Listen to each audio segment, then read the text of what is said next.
Assalamualaikum, salam sejahtera. Hari ini kita nak belajar tukar unit masa berkaitan antara alaf, abad, dekad dan tahun. Bagi matematik tahun 5, rujuk buku teks muka surat 139. Apa yang perlu kamu ingat? Satu dekad bersamaan dengan 10 tahun, satu abad 100 tahun, satu abad juga bersamaan dengan 10 dekad dan satu alaf sama dengan 1000 tahun. Jadi dalam topik yang ni, cikgu nak tunjukkan kaedah kotak ya. Bagaimana nak tukarkan unit dekad ke tahun, tahun ke abad dan yang lain-lain menggunakan kaedah kotak. Okey, jadi mula-mula sekali kita nak belajar dekad dan tahun. Jadi perlu kamu ingat satu dekad 10 tahun. Okey, jadi soalannya sekiranya 1.3 dekad sama dengan berapa tahun? Okey, yang ni dalam bentuk perpuluhan, betul tak? Jadi apa yang perlu kamu buat? Okey, buat kotak. Okey, potong dua kotak tu, tulis dalam kotak tu dekad dan tahun.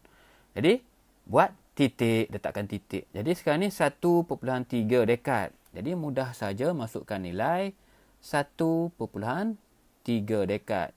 Jadi soalan ada titik perpuluhan. Jadi jawapannya kamu kena buang titik perpuluhan. Jadi sekarang ni sama dengan 13 tahun. Okey, nampak tak? Mudah je kan kalau guna kaedah kotak. Contoh kedua, 3.7 dekad sama dengan berapa tahun? Jadi seperti biasa buat kotak. Okey, potong. Tulis dekad tahun, kemudian titik. Jadi 3.7 dekad. Tulislah 3.7. Jadi soalan ada titik perpuluhan. Jawapan kamu buang titik perpuluhan. Jadi sama dengan 37 tahun. Seterusnya, abad ke dekad. Okey, jadi apa perlu kamu ingat? Satu abad bersamaan dengan 10 dekad. Satu abad juga sama dengan 100 tahun. Betul tak? Okey, untuk tukar kepada dekad, 10 dekad. Jadi soalannya, 5.1 abad sama dengan berapa dekad? Okey, jadi buat kotak seperti tadi juga. Okey, kotak, potong kotak tu. Jadi dalam tu tulis abad dan dekad dan titik. Jadi 5.1 abad, masukkan nilai. 5.1 abad. Jadi soalannya ada titik perpuluhan. Jawapannya kamu buang titik perpuluhan.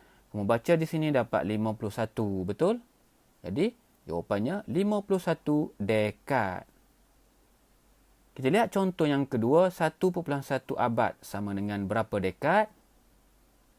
Jadi kamu buatlah kotak seperti ni ya. Macam bendera England. Okey, tulis abad, dekad dan titik perpuluhan dekat sini. Jadi soalannya 1.1 abad. Okey.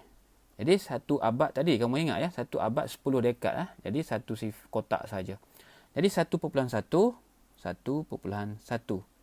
Jadi soalan ada titik perpuluhan, jawapan kamu buang titik perpuluhan. Jadi sama dengan 11 dekad. Okey. Okey, next, abad ke tahun. Okey, yang perlu kamu ingat, satu abad bersamaan dengan 100 tahun. Jadi soalannya, 0.67 abad sama dengan berapa tahunkah? Jadi abad tukar kepada tahun. Okey, jadi kamu perlu buat kotak.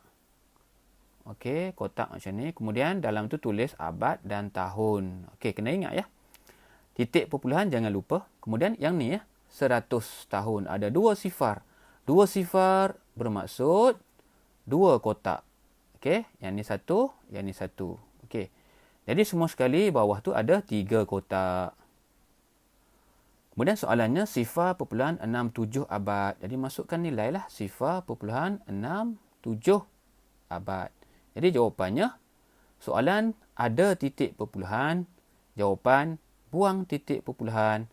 Jadi kamu baca di sini, kamu dapat berapa ni? 67 tahun. Okey, tulislah dalam kotak. Alright, senang saja ya. Okey, contoh yang lain, nombor 2, nombor 3 dan 4. Jadi melibatkan abad dan tahun. Jadi apa perlu kamu ingat? Yang ni ya, 1 abad 100 tahun. Jadi kamu buat kotak. Yang ni cikgu buat banyak-banyak kotak siap ya. Okey, jadi bagi kotak tu abad dan tahun dan titik perpuluhan. Yang ni asasnya kotaknya. asas kotak. Jadi sekarang ni 100 tahun. Ada 2 sifar. Jadi kamu buatlah kotaknya bahagi 2 ya. Okey, jadi di sini sekarang ni 2 sifar masuk 2 kotak. Jadi semua ada 3 kotak. 1, 2, 3. Jadi masukkan nilai soalan yang kedua. 0.45.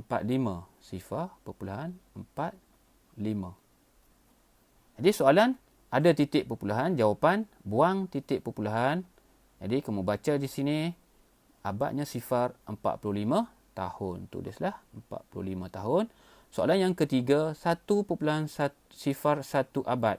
Dimasukkan nilai 1.01. Jadi soalan ada titik perpuluhan. Jadi jawapan buang titik perpuluhan. Okey, jadi kamu dapat 101, 101 lah. Jadi 101 ya. Soalan yang keempat, 0.5 abad. Okey, jadi masukkan nilai 0.5 abad. 0.5 abad. Okey, jadi di sini tiada nombor ya. Jadi nak kena buat apa ya ni? Okey, kamu perlu isi sifar. Jadi soalan ada titik perpuluhan, jawapan buang titik perpuluhan. Jadi kamu bacalah di sini, ini sifar jadi 50 tahun. Jadi 50 tahun ya. Jadi semua dah dapat jawapan. Jadi mudah saja ya guna teknik kotak. Sekiranya dah jelas, okey, cuba buat latihan pengukuhan. Okey, mudah saja guna kaedah kotak ya. Okey, ada banyak kaedah. Yang ni hari ni cikgu share kaedah kotak. Jadi boleh pause video 4 soalan. Okey, 5, 6, 7, 8. Okey, semua sekali 8 soalan ya. Jadi seperti biasa, cikgu akan share jawapannya. Okey, ada 8 soalan semuanya. Jadi buatlah kaedah kotak. Dalam kerjanya kaedah kotak. Jadi itu saja perkongsian cikgu pada hari ini. Jumpa lagi. Sekian. Terima kasih.